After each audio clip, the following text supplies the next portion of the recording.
Uy, kinagagala kitang makausap. Kumusta ang buhay dyan sa Japan? Wow! Sana all, blooming pa rin. So,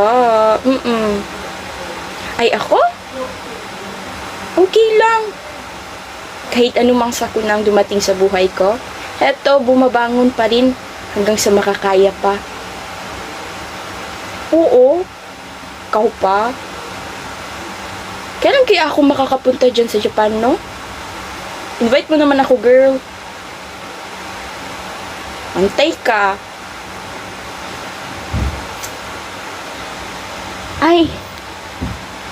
Sige na, Rose. I will call you later when I get home, ha? Sige na. Bye-bye. Ingat dyan.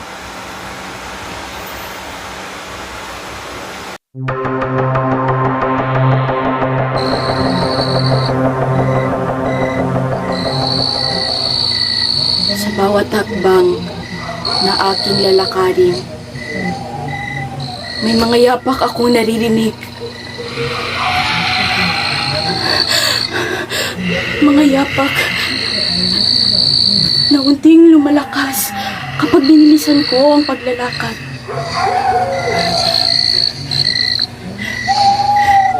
Tak, tak, tak. Mga padyak na siyang nagbibigay kilabot sa kapaligiran. Samahan na rin sa kumakapog na dibdib na animoy parang tambol.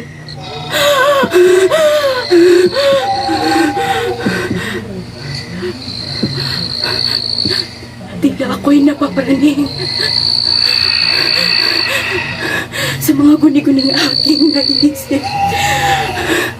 Ako ba'y tatakbo? Maglakad lamang.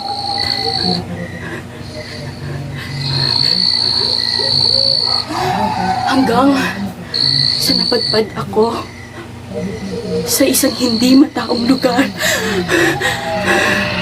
Ay, salamat. May nakita akong malalaking karton. Ayun, doon ako magtago.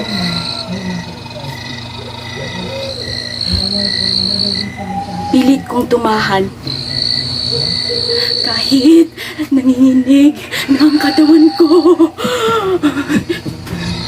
Samahan pa sa malamig na simoy ng hangin.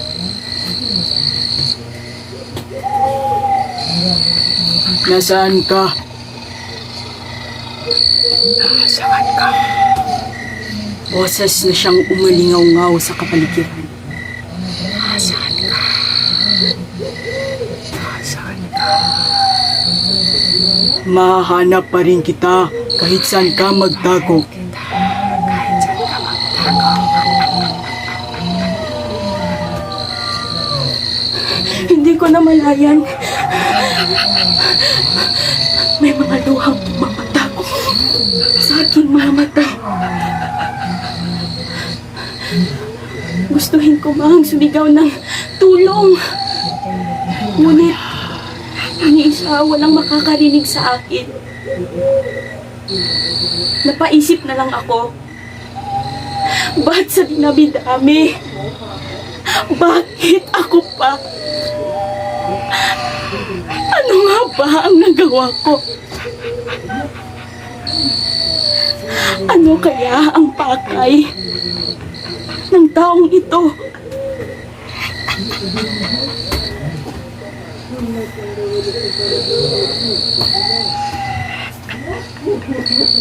Ilang oras akong nagtatago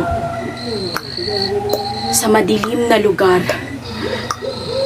Nangangalay ang buong katawan ko at lubat ang cellphone ko. Sa oras na iyon, nawalan ako ng pag-asa na makalabas na buhay.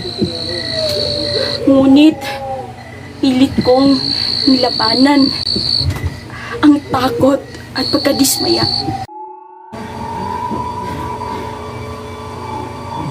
lumabas na ako sa aking tinataguan. Kasi feeling ko, wala na yung sumusunod sa akin.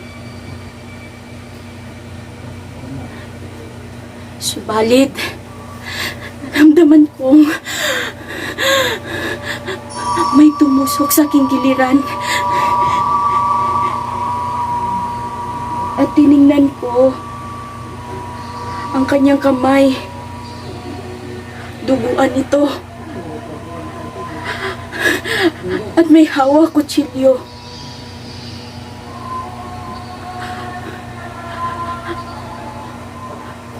Mahirap sa akin na makilala ang taong iyon dahil balot na balot ang kanyang pagmumukha.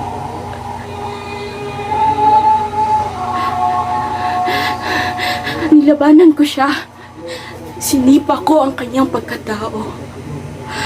Tumakbo ako kahit nanghihina ang buong katawan ko. Ngunit ako'y nadapa.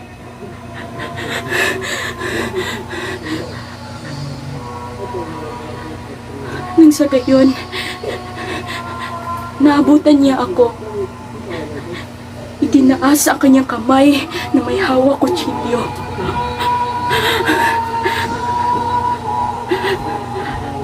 At napasigaw ako. Wag po! Maawa po kayo sa akin, wag po!